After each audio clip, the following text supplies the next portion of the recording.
Vous écoutez France Culture.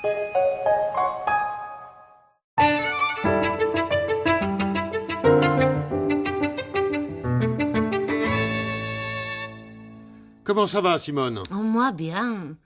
Mais toi, t'as des petits yeux. Je suppose que tu as encore réfléchi pour nous. Oui, c'est vrai, j'ai réfléchi. J'ai réfléchi à la longue liste des personnalités récemment disparues.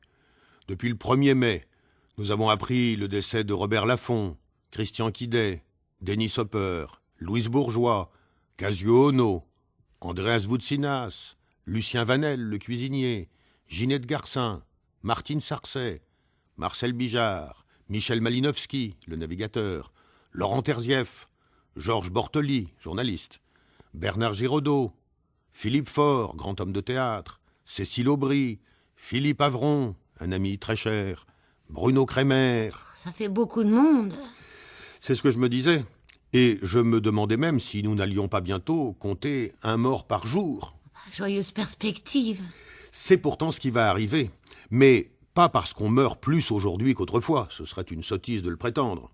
Non, c'est plutôt la multiplication, notamment par le biais de la télévision, du nombre de personnes qui sont connues par une majorité de la population.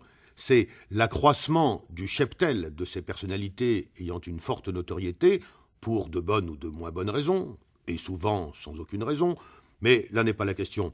C'est ce phénomène qui crée l'illusion d'une hécatombe, alors même que, et là c'est une certitude, le pourcentage de la population française qui meurt chaque année n'est pas supérieur au chiffre de 1850. Il est même très nettement inférieur, pour des tas de raisons démographiques ou médicales.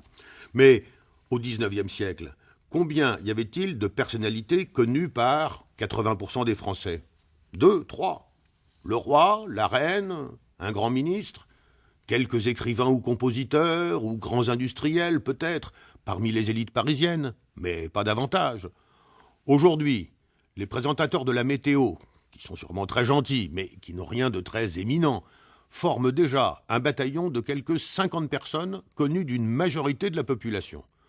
Si on leur ajoute, Simone, tous les comédiens, écrivains, sportifs, journalistes, politiques, animateurs qui peuplent la petite lucarne, on ne s'étonnera plus qu'il se passe rarement une semaine sans que nous apprenions la mort de quelqu'un dont nous connaissions le nom.